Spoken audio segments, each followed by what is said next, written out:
and welcome back to Hertha Hero on Football Manager 2020. Today is the end of Season 3, the beginning of Season 4, so it's going to be Season 4, Episode 1. We have arrived at the awards.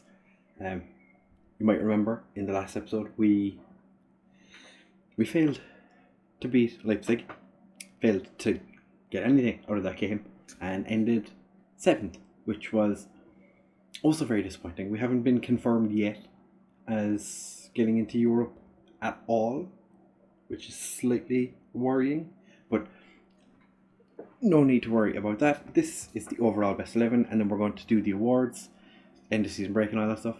And as you can see, still wearing the same shirt, because this is like two days since the game.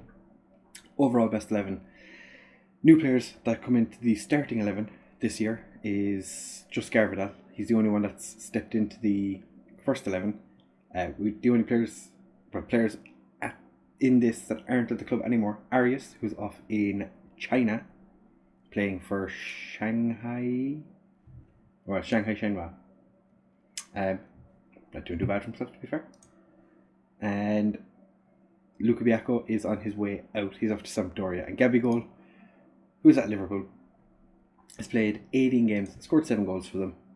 Think they won the league? Think they won the Premier League? Pretty sure they did. Yeah, they have. Yeah, it's not finished yet, but they've won the league. So, well done, Liverpool. On the bench we have scootR, who's come in on the substitute bench, because obviously he's not played as many games as Magnan, because Magnan's third season? Yeah, he's played 3 seasons. First choice for 2 of them. Not really first choice. I suppose they've played 17 games in the league each. Stark is on his way out as well. Grujic is playing for Porto at the moment. He's joining them permanently. Jonathan David comes in as well on the bench. Pellegrini, Serginho Dest, who is still at Ajax, and Matthias Cunha, who I think we're going to be getting rid of Cunha at the end of the season. He's not played a whole lot since the first season. End of season awards. Who do you think is going to be the player of the season, signing of the season, young player of the season? I've had a look. I think I know who's going to win it. Not necessarily the person I think deserves to win it, but I'm pretty sure I know who is after winning it. So, have you put a comment down below? Just a little YouTube comment. Makes a huge difference if you do. Please do. It's Piatek. Yeah, as expected. Had the highest average rating. Obviously, he was going to get it because that's how it works. Del Rosen gets 2nd and Arne Meyer 3rd. I think Arne Meyer probably deserved it more than anyone else.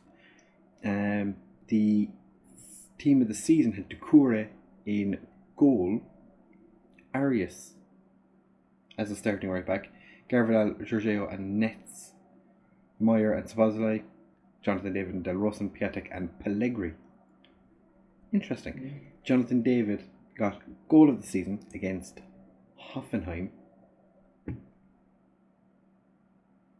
This would have been one of the first games of the season. Yeah, this was the first game of the season, because we still had Gabigol and Cleanise was playing on the left. Was it a good goal? I'm pretty sure we scored some absolute screamers. So Jonathan David steals the ball away. No, we've scored better goals than that. Tomiyasu gets signing of the season. Doesn't make it in team of the season, but you know, Jorginho gets in team of the season, but not signing of the season. No. Del Rosen, young player of the season. To be fair, had the 2nd highest average rating. So top goal scorer was Piatek with 20. Definitely not his best season. A lot better than last season. I don't know. He's been hit or miss this season. I'm not sure how. Yeah, I'm not sure. Highest average rating was Piatek for 7.31. which is why I knew he was going to get the player of the season. Dilrosun and Jonathan David with 11 assists each. Jonathan David, to be fair, spent a good portion of the season out injured. Still had 11 assists. It's not a terrible amount. Toussaint with best pass completion of 87. Didn't play an awful lot, so I think somebody else should have probably gotten that. Most man of the match was Piatek. Most yellow cards for Luka Netz with 19. Love the commitment. Most red cards, Tornariga, Garvidal, Toussaint and Adrian Fine with 1 red card each. So, all in all, few would have tipped Hertha Berlin to achieve more than a top half finish heading into the season, but the Alte Dame confounded expectation by securing continental football for next season. It says we've confirmed it. I don't know we've definitely got it. The Alte Dame were one of the competition's surprise packages, consistently defying expectations and owing largely to an impressive spell of form between March and May that saw them rise to third. Were able to celebrate a successful campaign. I'm disappointed. So, lost in the semi-final in the Champions League to PSG, 7th in the league, and we lost in the third round, the Pokal, to Frankfurt. Match of the season was 4-0 victory over Hoffenheim, and a moment to forget, 3-0 defeat to Stuttgart. We had a 72% full stadium, so definitely won't be getting a new stadium anytime soon. Not that I want one really. And the highest amount of players used in the league, which at 31, pretty decent amount, I suppose. For the next 5 years, they want us to develop players using the club's youth system, which we have been doing, play entertaining, attacking, high tempo football, which we're already doing, and make the most of set pieces, which we try to do. The 5-year plan, they just want us to work within the wage budget, which quite easily, I think we have like $750,000 left over a week. So I'm not going crazy with spending. For the end of next season, they want us to avoid a relegation battle. Then our youth facilities are going to be improved. But then the season after, they want us to win the Bundesliga and then continue doing so. Avoid a relegation battle, but then the season after, win the league.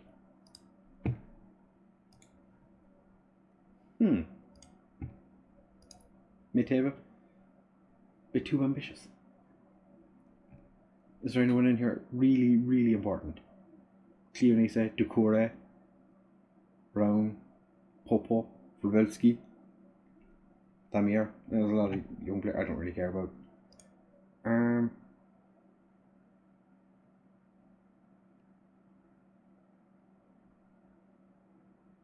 Avoid relegation battle. Okay, that's fine. Yep. Perfect, that's fine by me. Player to miss most of the season was Lee Da Juan. Missed 35% of the season. Most injuries, Lee Da Juan and Luka Netz with 6 each. Must have been plenty of short ones for Luka Netz. I don't really remember, to be fair.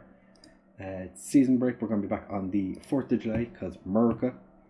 And where in the world are we going to go for our training camp? Could go to Japan, which would make some cash money for us, or we could go to South Korea, which could also make cash money for us. I think we go to Japan. So from the 11th of July to the 21st of July, we're going to be in Japan, which should be a spicy time.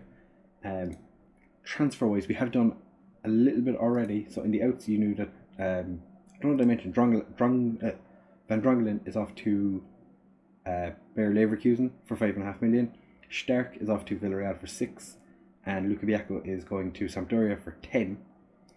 Inward, you already knew about Julian Gomez and Smirnov, but we have signed Alexander Mitchell, who is coming from Montreal Impact. Been fairly decent for them. Played 4 times for Canada at 17 years old. He looks decent. 4.5 star potential. Or potentially 4.5 star potential. We're paying 4.5 million for him. Possibly rising to 7.5. So hopefully he comes good. We've also decided to bring in Ainsley Maitland-Niles on a free transfer. I think he's good value for money.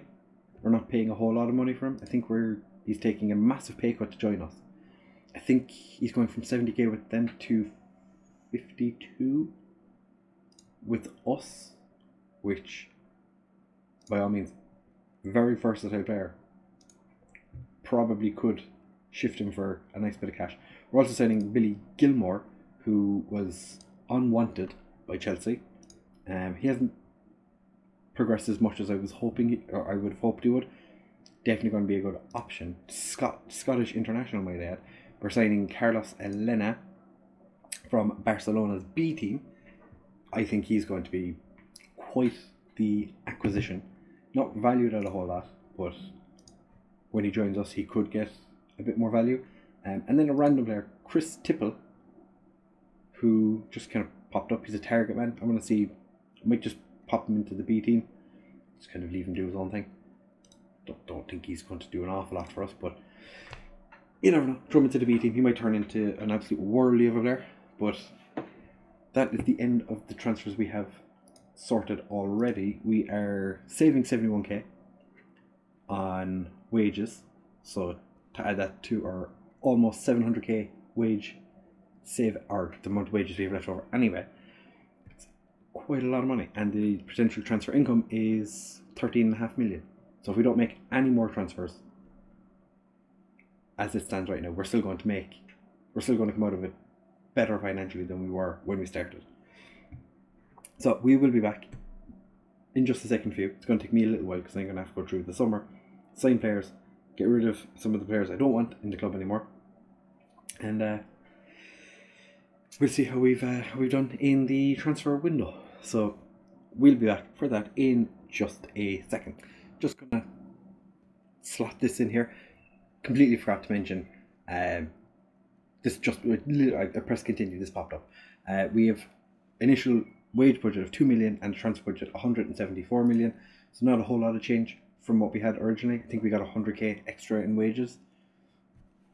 Just thought I'd mention that, just so people knew what we had for the coming season. So